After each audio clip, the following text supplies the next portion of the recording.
Good morning बच्चों। Class 7th Hindi medium प्रश्नावली 5.1 में कल हमने प्रश्न नंबर 11 तक कंप्लीट किए थे। आज करेंगे देखिए प्रश्न नंबर 12। प्रश्न नंबर 12 में निम्नलिखित में से प्रत्येक में कोण एक्स वाई एवं जेड के मान ज्ञात कीजिए। तो देखिए इसमें फर्स्ट बना हुआ है चित्र ये वाला। अब इसमें बताना है आपको। तो देखिए एक्स वाई जेड और x के बराबर में 55 डिग्री है। तो हल करते हैं। x बराबर 55 हो जाएगा क्योंकि सम्मुख कोण है। सम्मुख कोण क्या होते हैं? बराबर होते हैं। तो x बराबर 55 डिग्री ब्रैकेट में लिख देते हैं ऊर्ध्वाधर सम्मुख कोण। अब देखिए ये सम्मुख कोण हो गया। फिर उसके बाद अगर आप देखोगे y + 55, y और 55 ये सीधी रेखा पे कोण बन रहा है। तो ये कोण हो गए सीधी रेखा पे बनने वाले कोणों का योग 180 डिग्री और इसको बोलते हैं रेखिक कोण युग्म। तो लिखते हैं 55 डिग्री प्लस y बराबर 180 डिग्री। y बराबर 55 को इधर भेजेंगे तो माइनस हो जाएगा पक्षांतरण करने पे। तो 180 - 55, y बराबर 180 - 55 और 180 में से अगर 55 माइनस करोगे तो आपके पास आएगा 125 डिग्री। 125 डिग्री आ गया y 125 हो गया। तो z भी 125 होगा क्योंकि y और z दोनों सम्मुख कोण हैं। तो लिख देंगे ऊर्ध्वाधर सम्मुख कोण y बराबर z बराबर 125। इसलिए x बराबर 55 डिग्री, y बराबर 125 डिग्री और z बराबर 125 डिग्री। आगे देखो दूसरा चित्र है। अब दूसरे चित्र में x के पास वाले दोनों कोण दिए हुए हैं 40 और 25 के और नीचे y और z का मान ज्ञात करना है। तो देखिए सबसे पहले एक ही रेखा पर बनने वाले कोणों का योग 180 डिग्री होता है सीधी रेखा पे। तो 40 + x + 25 करेंगे। तो लिखते हैं दूसरे का हल 40 डिग्री प्लस x + 25 डिग्री बराबर 180 डिग्री। ब्रैकेट में एक ही रेखा पर बने कोण, एक ही रेखा पर बने कोणों का योग होता है 180 डिग्री। 40 और 25 65 डिग्री प्लस x बराबर 180 डिग्री। x बराबर क्या हो जाएगा? 65 का पक्षांतरण करेंगे तो माइनस हो जाएगा। तो x बराबर 180 डिग्री माइनस 65 डिग्री। 180 में से अगर 65 घटाओगे आप तो 115 डिग्री। x बराबर 115 डिग्री। फिर इसके बाद अब y का मान ज्ञात करते हैं। ये भी सीधी रेखा पे बनने वाला कोण है, एक ही रेखा पे बन रहा है y और 40। तो लिखते हैं इसलिए y + 40 डिग्री बराबर 180 डिग्री रेखिक कोण युग्म। रेखिक युग्म में तो देखिए y बराबर कितना हो जाएगा? 180 - 40। 180 में से अगर 40 घटाओगे तो 140। फिर इसके बाद y और z ये एक रेखा पे नीचे की तरफ कोण बन रहे हैं। तो ये भी रेखिक कोण युग्म है। y का मान ज्ञात कर लिए तो z का मान ज्ञात कर सकते हैं। तो y का मान आया 140। तो z का मान ज्ञात करेंगे। y + z बराबर 180 डिग्री, 140 डिग्री प्लस z बराबर 180 डिग्री समीकरण नंबर 1 से। z बराबर 180 - 140। 180 में से अगर 140 घटाओगे कितना है? 40। तो लिख देंगे z बराबर 40 डिग्री। अतः x बराबर 115 डिग्री, y बराबर 140 डिग्री, z बराबर 40 डिग्री। आगे देखो प्रश्न नंबर 13। अब देखो प्रश्न नंबर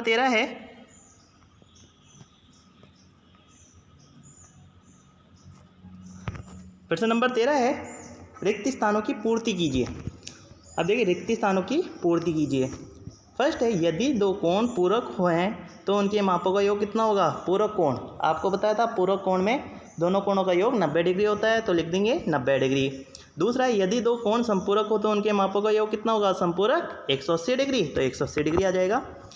तीसरा है रेखिक युग्म बनाने वाले दो कोण खालिस्तान होते हैं। रेखिक युग्म होता है 180 डिग्री और 180 डिग्री योग होता है अगर दो कोणों का तो उनको बोलते हैं संपूरक कोण। तो संपूरक आ जाएगा।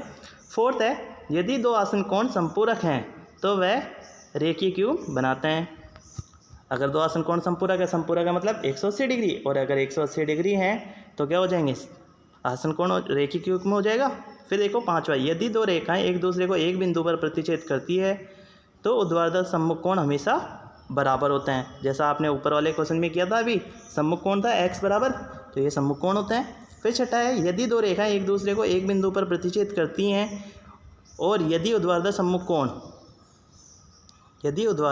कोणों का एक युग्म न्यून कोण हो तो ऊर्ध्वाधर सम्मुख कोणों का दूसरा युग्म क्या होगा? अधिक कोण होगा। तो अधिक कोण आ जाएगा। आगे देखो प्रश्न नंबर 14।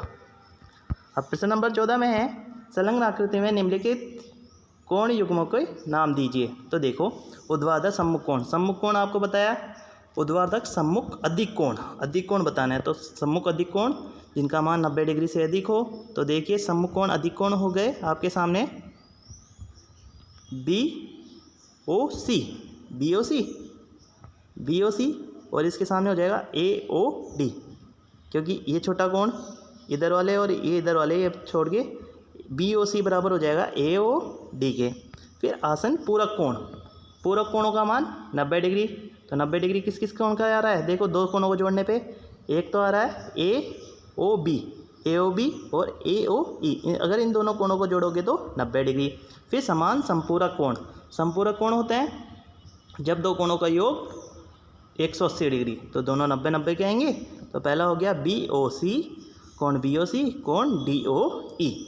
ऐसे देखिए असमान संपूरक कोण, मतलब संपूरक कोण तो होंगे लेकिन दोनों बराबर नहीं होंगे। तो आ जाएगा इसमें असमान में ए ओ बी, ए ओ बी और बी ओ सी, ए ओ बी बी ओ सी। ऐसे कोण ए ओ ई और ए ओ ई ओ सी। और तीसरा हो जाएगा कोण ए ओ डी और डी ओ सी।